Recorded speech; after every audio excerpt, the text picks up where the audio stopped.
Tools needed for this project are 3 chisels.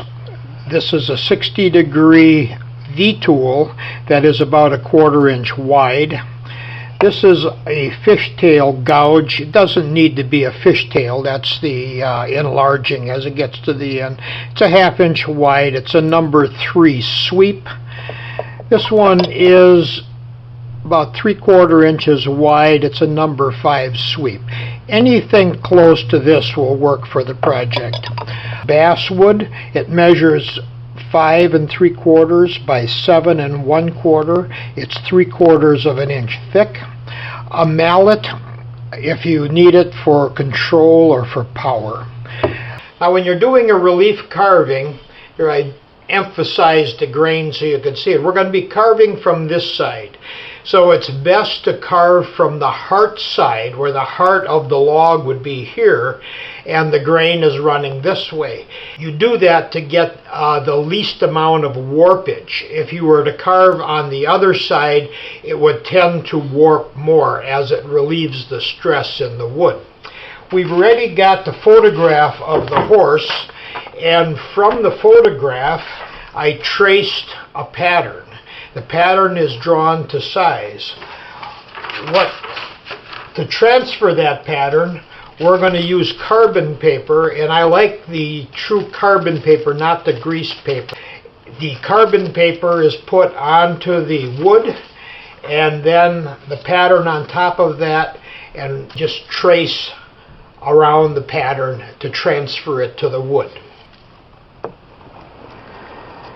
So we're transferring the pattern to the wood.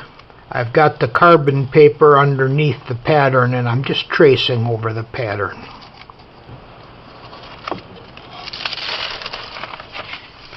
After the pattern is drawn onto the wood, we're going to start taking the background down. So we're going to remove all the background so the horse head is raised. We're going to be using 2 tools for that. One is a V-tool, and that V-tool is about a 1/4 inch. It's a 60-degree angle, and this is the shape of it. And the other tool we're going to be using is a gouge, and the gouge is about a 5/8 chisel that is a number 5 sweep. This radius is a number 5. So this is the profile of the 2 chisels we're going to be using. How we're going to be using them is we're taking the V-tool and we're going to make the stop cut. The stop cut, we're going to follow along the lines,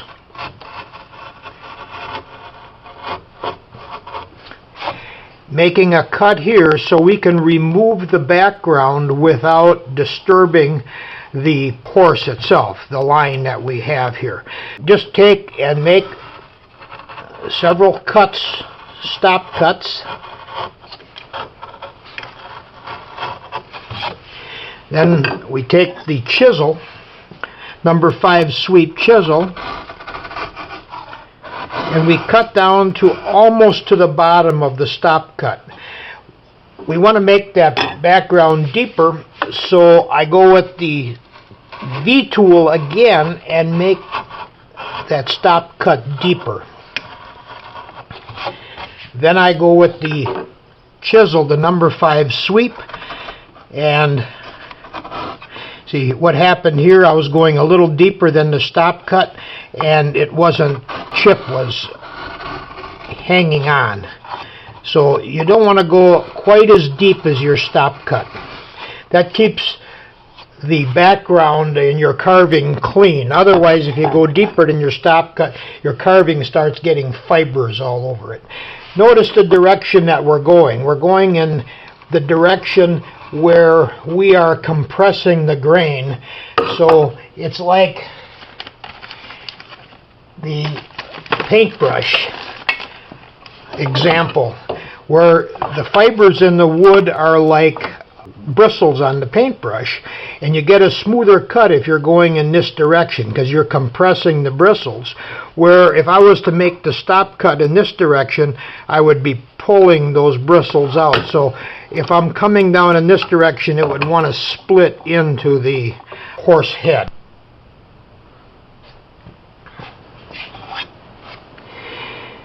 Notice in this direction, coming underneath here, the direction I'm going, I'm still compressing the fibers in. If I was to come up in this direction, it would be pulling the fibers away. So it's important when you're making the stop cut to follow the grain in the right direction.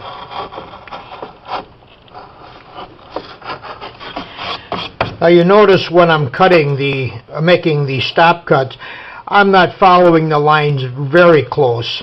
I can always fine-tune that and get up closer to the line when I get closer to depth. Now when I'm taking the background away, I'm coming in the opposite direction. The opposite direction from when I did the stop cut. And in doing so, that makes this side smooth.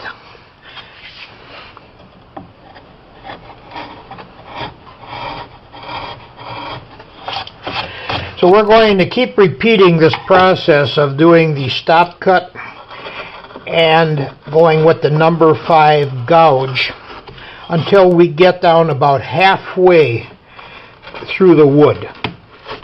That will make that horse head stand out really nice.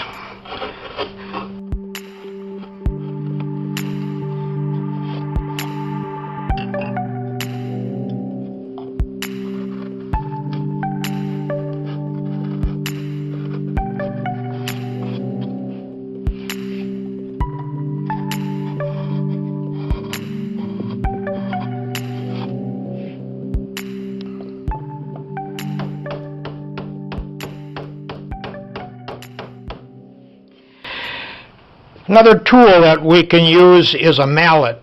If you don't have the hand strength or the wood is too hard to push the chisel through by hand, a mallet is used for power. It's also used for control. When you're in there making those little delicate cuts, the mallet has a lot of control in doing so. So I want to also explain about the tool holder. This pegboard is very handy for holding the piece. The piece is just sitting on pegs or sitting down between the pegs onto the pegboard. So you can take the piece off, look at it, clean it up, and then just put it back into place. And it stays in place pretty nice because you're only pushing down or back and forth, and it holds it very well. So these holes are drilled at random. It's just you put the wooden pegs in so when the chisel, if it hits the peg, it doesn't hurt the chisel. It's a very useful tool in the holding it. We don't want to lose the peak of that ear, and if we were to follow in the right direction with the grain to make the nice smooth cut, compressing the fibers, we might, because the grain's going this way, we might lose the end. It might break off. So we make an exception in this case. We come down with the V-tool and we're cutting down the wrong direction onto the grain, but we're taking very light cuts. We're doing that into the strength of that ear so we don't lose the tip of it. When you have a delicate area like that, it's important to do that. This part here, I did go in the right direction with the grain all the way up because this side is almost parallel with the grain going here, so there was no danger of losing the tip of this one. But this one here, the grain, I could easily pop that off. The other thing to be mindful of is to make sure your stop cuts as you're going deeper remain vertical. If they become widened out or if you undercut it, then when you start rounding off the horse, you're going to it'll be changing size. So this drawing that we did is the size that it's supposed to be right down where it meets the background. So it's important to keep the thing straight. Some of the options we have is to make this background completely flat or to dish it. In this case here, I decided that I'm going to dish it down to the horse head. So it's going to be on the outside edge, the original thickness in most cases. Now here I had to drop it down because I wanted the horse neck to stick out further. But as you go down towards the horse head, it's getting deeper.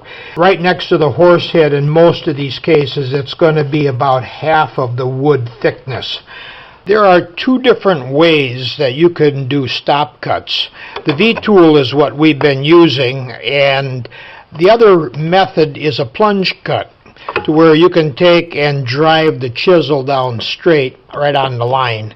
The thing you need to watch with the plunge cut is to keep a constant depth. If you take the cut down below where your background is going to be, then that will create a line. So the plunge cut normally requires more cleanup unless really able to stop that plunge right there at the depth that you're trying to achieve. The background we've dished down for several reasons. There's many different techniques you can use for the background, different textures and flat. We decided to dish it. There's less wood to remove. It also makes it more interesting because it's not all at the same level. It also, the fact that it's deeper down at the object, it kind of draws attention to the object. Also, there's more strength. It's thicker out at the edges, so it's less likely to warp. We're going to start carving the horse.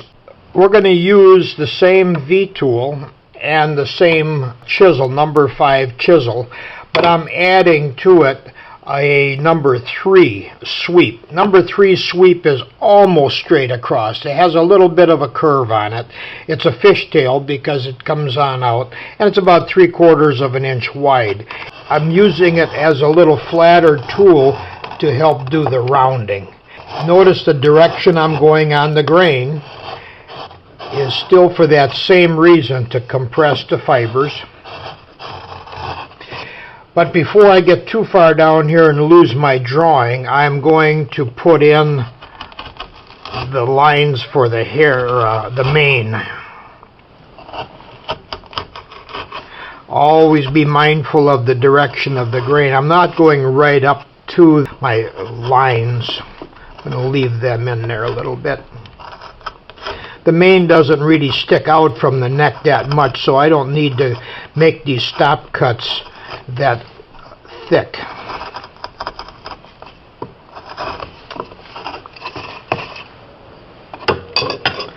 Now I'm just going to round everything down.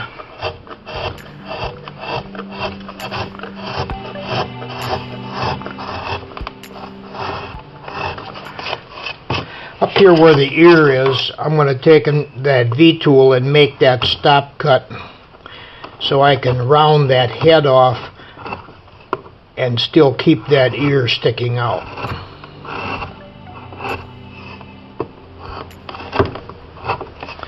So then I'll take this number 3 fishtail and round the head off and the neck.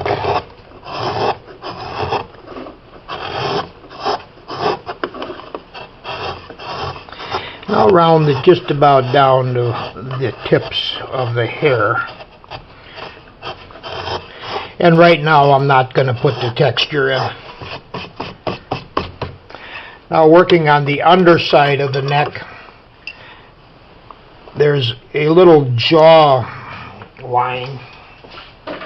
Grab a pencil and put that in. This here little area here, I probably should have had it in the pattern. So I'm going to run the V-tool down there.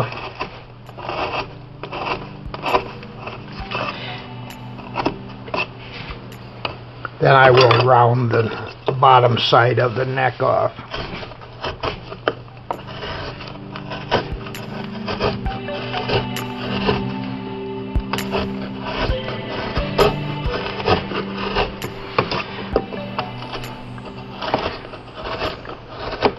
The fish tool is pretty nice for getting in smaller areas in between where these stop cuts were for the part of the mane.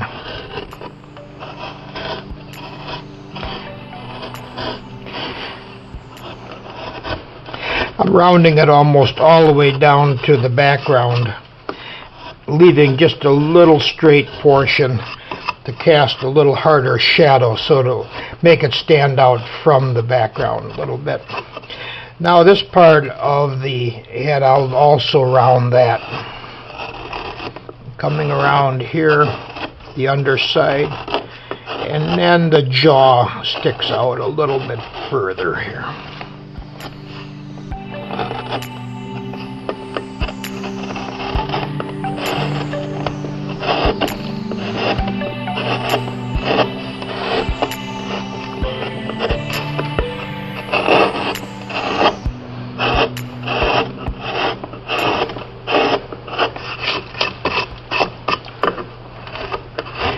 Just kind of finish off this neck a little bit so I don't have any flat spots. In looking at the anatomy of the horse head, it's kind of rounded. We see some features right in here. That eye is going to stick out, and the hair is going to stick out a little bit. That ear will be lower than this ear. This ear will be right out at upper limit. So if we start off by taking the V-tool, so we can lower that area up here.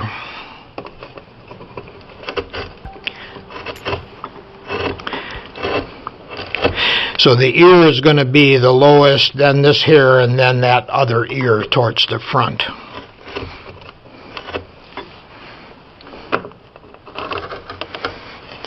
Now make a stop cut right at the bottom of this ear.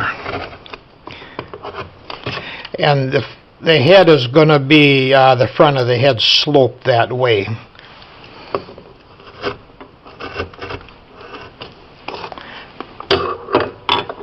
So I'm going to again take this fishtail number 3 chisel and start sloping that head that way. This eye is going to stick out, so I'm going to go down to the bottom of that stop cut.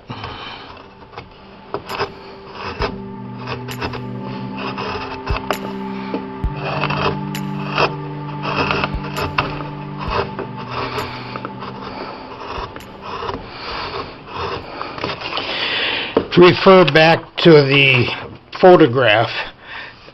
Make sure you get the rest of these features. There's a little bit of a indentation right in here along the nose that will follow this line here.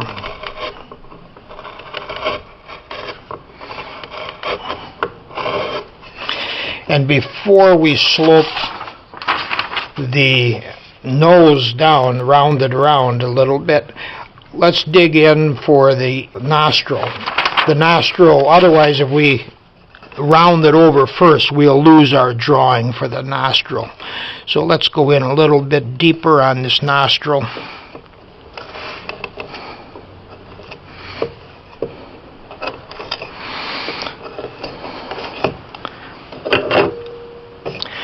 And then we'll round that over a little bit.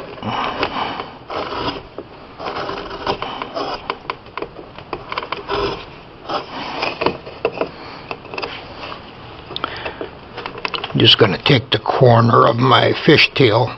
It's one of the reasons why I like that fishtail, and make the feature on that nostril a little bit.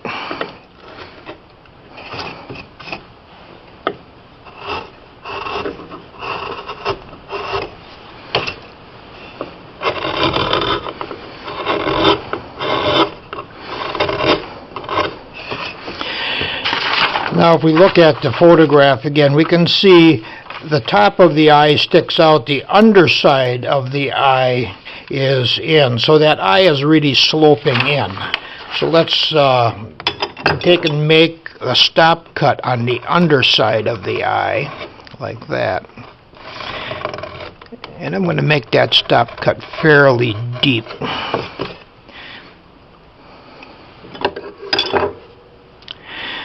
Then I'm going to slope that eye down. I'm not worried about losing my drawing at this point because I can see the top of it right there.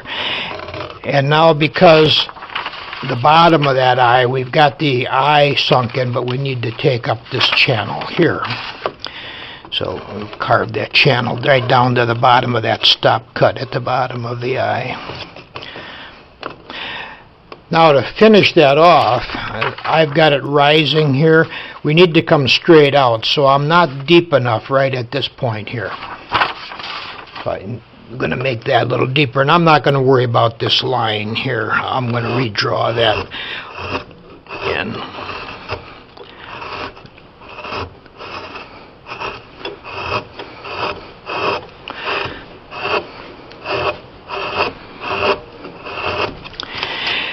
The nose is kind of flat on the horse, so I'm going to get that flatness going right up past the eye there, and part of the forehead that just all slopes right down real nice.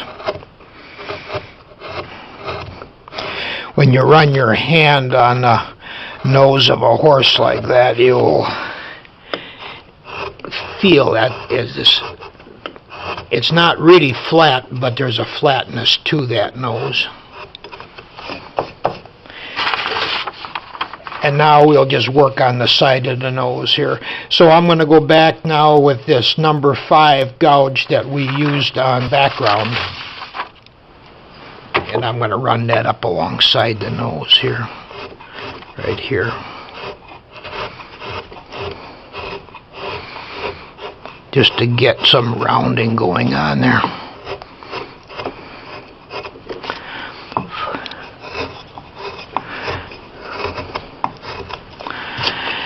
Now this hair that's coming between the ears, I'll slope that down to that other ear.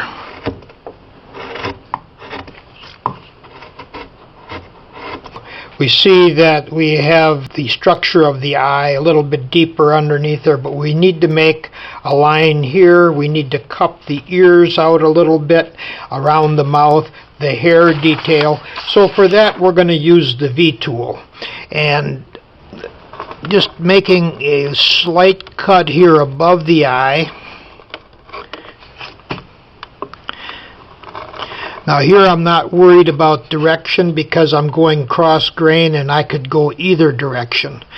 Coming down on the ear, I will probably come down in this direction is safer, because if I was to go up, I would take the tip of the ear off, I think. So just to be safer, I will come down in this direction here. And that will make the cup part of the ear also in the front of this ear.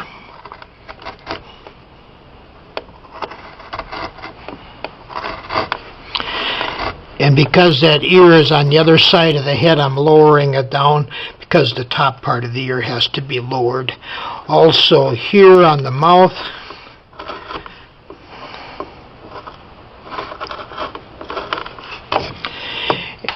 and then some of the detail for the hair. And don't make straight lines because straight lines are boring. So just a nice slight S coming off the neck of the horse here. Now don't make a V line for every part, every strand of hair, because that wouldn't look right. So I'm making a couple heavy ones, and then I'm going to take this fishtail gouge and I'm going to make some structure so it's not all at the same level. So I'm going to make clumps of hair that will begin to make it a little bit more interesting. Then this ear needs to be down a little bit lower, and I saw that it was digging in, so I'm going to go up, straight up on it.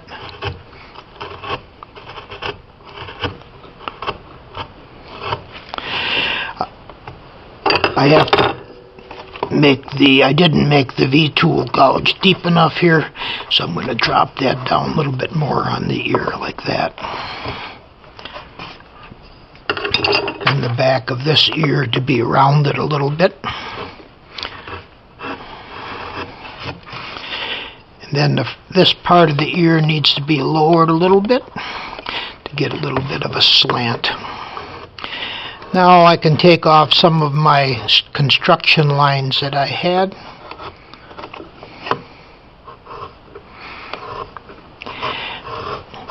There's some flat area in here, so I'm just going to round that and smooth that down. Now I think perhaps if I move the light around a little bit, it'll give you throw some shadows on this area, and you'll be able to see it a little bit better. All that remains is just a little cleaning up. If you look at the nose here and you look at the reference, that nose ridge is up a little bit higher, so I'm going to move that up a little bit more. So just keep checking back to your reference photos.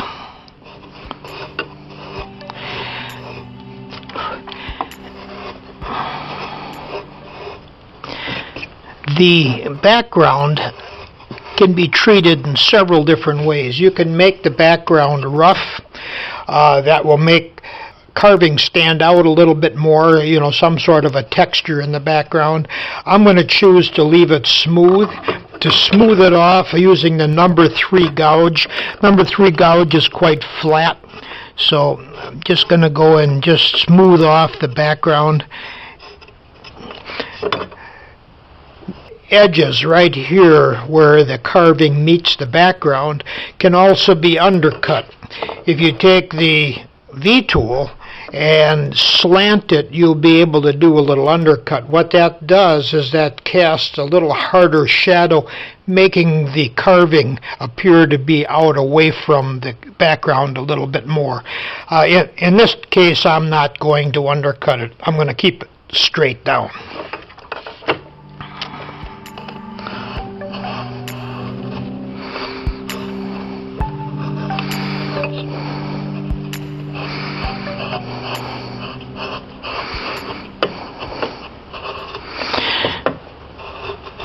Now I can still see some blemishes right here. This gouge here will probably take it out because it's down into a concaved area a little bit.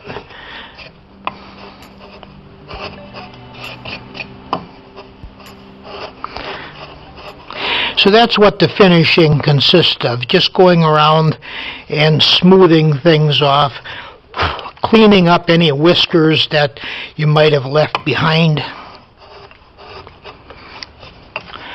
I'm just going to put a clear finish over the top of this.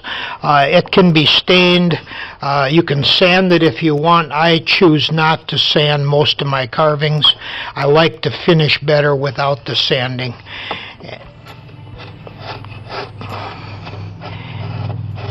In this case, I like the light color. When I use an oil-based varnish on it, it's a Helmsman Minwax varnish, and that has a little yellowing effect. It's an oil-based, not a water-based varnish.